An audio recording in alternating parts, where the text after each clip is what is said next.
يا رب أسألك التقى في كل حال. السلام علیکم ورحمۃ اللہ وبرکاتہ۔ بسم اللہ الرحمن الرحیم۔ یہ سوال ہے، قرآن کریم نے جہاں ہر گزرے آنے والے چھوٹے بڑے فتنے کھل کر بیان کر دیے ہیں، تو دجال سے بڑا فتنہ کیا ہوگا؟ قرآن کریم دجال کے بارے میں مکمل خاموش ہے، کیوں؟ اہل علم سے سوال ہے۔ میرے مسلمان بھائی، سب سے پہلی بات تو یہ آپ کا کہنا کہ قرآن مجید نے چھوٹے بڑے اس قدر مبالغہ کرنا، یہ آپ کا درست نہیں ہے۔ ہاں، اگر آپ یہ کہیں قرآن و حدیث میں، قرآن میں اور حدیث دونوں میں تمام چھوٹے بڑے فتنے جو قابل ذکر تھے وہ بیان کر دیے گئے ہیں، تو پھر تو یہ آپ کی بات درست ہے۔ لیکن اگر آپ یہ کہیں صرف قرآن مجید نے آنے والے گزرے ہوئے سب چھوٹے بڑے بیان کر دیے ہیں، تو یہ میرا خیال ہے دعویٰ شاید درست نہ ہو میری ناقص رائے کے مطابق، کیونکہ خوارج بہت بڑا فتنہ ہے۔ اللہ کے رسول نے ان کو کلاب النار قرار دیا۔ قرآن کی کسی بھی واضح آیت میں ان کا نام لے کر کہ خارجی آئیں گے یا اس طرح کا کوئی لقب بیان کر کے ان کا ذکر نہیں کیا گیا۔ تو دبے لفظوں میں دجال کا ذکر بھی قرآن مجید میں کیا گیا ہے، اس کی دو تین یعنی کہ طرح سے اس کو ذکر کیا گیا ہے۔ نمبر ایک، اللہ تعالیٰ قرآن مجید سورۃ انعام میں فرماتے ہیں کہ یوم یأتی بعض آیات ربک لا ينفع نفس ایمانها لم تکن آمنت من قبل او کسبت فی ایمانها خیرا۔ شاید الفاظ میں کوئی ایک دو لفظ کا اعراب غلط ہو گیا ہوگا اس آیت میں۔ تو برل یہ آیت جو ہے وہ سورہ انعام کے اندر موجود ہے، آخری رکوع میں۔ اس میں اللہ تعالیٰ فرماتے ہیں کہ جس دن آپ کے رب کی بعض نشانیاں ظاہر ہو جائیں گی، تو اس وقت کسی بھی جان کو جو اس سے پہلے ایمان نہیں لائی ہوگی، اس کا ایمان فائدہ نہیں دے گا۔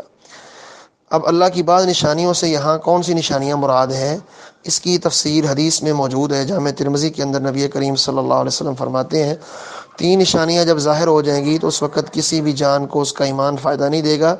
ان میں سے ایک دجال کی نشانی ہے، دجال کے آنے کے بعد کسی کو جو ایمان اس سے پہلے نہیں لایا ہوگا فائدہ نہیں ملے گا اس کو۔ نمبر دو، دابۃ الارض ہے، جو قیامت کے نزدیک ایک چوپایا نکلے گا اور انسانوں سے کلام کرے گا، اس کا ذکر بھی قرآن مجید میں موجود ہے۔ اور تیسری نشانی آپ نے فرمایا کہ طلوع الشمس من مغربها، سورج کا مغرب سے نکلنا۔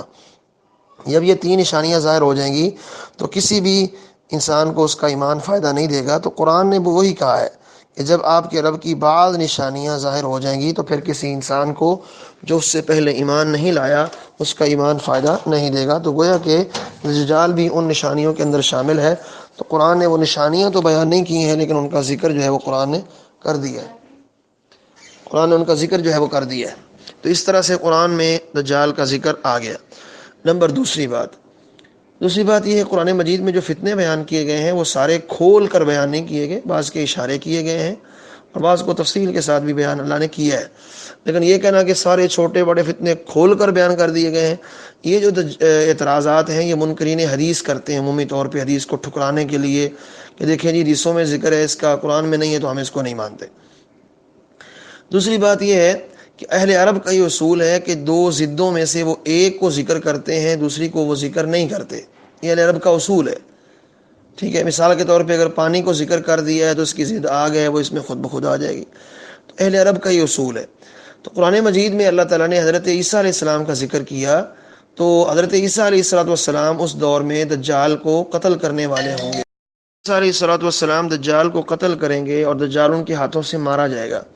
اور قرآن مجید میں عیسیٰ علیہ السلام کا ذکر ان الفاظ میں ہے، وَإِن مِّنْ أَهْلِ الْكِتَابِ إِلَّا لَيُؤْمِنَنَّ بِهِ قَبْلَ مَوْتِهِ، کہ اہل کتاب میں سے کوئی ایسا بھی نہیں ہے جو حضرت عیسیٰ علیہ السلام کی وفات سے پہلے ایمان نہ لے آئے۔ اللہ نے ان کو اٹھا لیا اور ان کی وفات سے پہلے ہر ایک شخص جو یہودی اور عیسائی ہے وہ ایمان ضرور لے کے آئے گا۔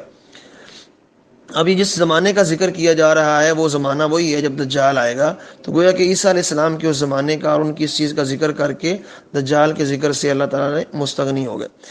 تیسری چیز یہ ہے کہ اللہ تعالیٰ نے دجال کا ذکر اس لیے نہیں کیا کہ وہ اپنی ربوبیت کا دعویٰ کرے گا اور اس کو ثابت کرنے کے لیے بھی بڑے جتن کرے گا۔ تو اس لیے اللہ تعالیٰ نے اس کو جو اللہ کا بڑا سخت مخالف ہے، منکر ہے، اللہ تعالیٰ کا باغی ہے، اللہ نے اس کا ذکر کرنا ہی مناسب نہیں سمجھا۔ اب کوئی لوگ اعتراض کریں گے جی قرآن مجید میں تو فرعون کا ذکر بھی ہے، جبکہ وہ بھی رب ہونے کا دعویٰ کرتا تھا۔ تو فرعون کا ذکر اللہ نے اس لیے کر دیا ہے کہ فرعون کا باطل ہونا اور حضرت موسیٰ علیہ الصلوۃ والسلام کا حق پہ ہونا، فرعون کا باطل مسلمانوں کے سامنے کھل کے واقع ہو چکا ہے۔ چونکہ وہ واقعہ پیچھے گزر چکا تھا، اس لیے اللہ نے اس کا ذکر کر دیا۔ یہ ابھی ہوا نہیں ہے، آنے والا ہے، اور یہ بڑا سخت فتنہ ہوگا۔ بعض لوگ بھی دھوکہ کھا جائیں گے، اس کو رب سمجھ بیٹھیں گے، اس کی ان نشانیوں کی وجہ سے جو اس کے پاس اللہ نے اس کو دی ہوں گی، اس وجہ سے وہ اس کو رب سمجھ بیٹھیں گے۔ اس بنا پر یہ کیونکہ اس سے بھی سخت ترین ہے، اس لیے اللہ تعالیٰ نے اس اپنے دشمن کا ذکر بھی قرآن میں کرنا مناسب نہیں سمجھا۔ باقی یہ بات ہے، قرآن نے کہہ دیا خود کہ ہم نے آپ کی طرف ایک ذکر نازل کیا تھا کہ آپ قرآن کی وضاحت کریں، تو قرآن نے حدیث کو بھی ذکر قرار دیا، اور حدیثوں میں تفصیل کے ساتھ اس کا ذکر موجود ہے۔ عبداللہ بن عباس مسعود رضی اللہ تعالیٰ عنہ کے پاس ایک عورت آئی تھی، تو اس نے کہا کہ آپ تو کہتے ہو کہ ان عورتوں پہ جو بال کٹواتی ہیں اور بھویں بنواتی ہیں لعنت ہے، قرآن میں ہے، میں سارا قرآن پڑھ کے آئی ہوں، لعنت تو کہیں بھی نہیں ہے۔ تو عبداللہ ابن عباس مسعود رضی اللہ تعالیٰ نے فرمایا تھا، اگر تو نے قرآن پڑھا ہوتا تجھے مل جاتا، قرآن مجید میں ہے ما آتاکم الرسول فخذوہ وما نہاکم عنہ فانتہوا، جو رسول دے وہ لو، جس سے روکے وہ اس سے رک جاؤ۔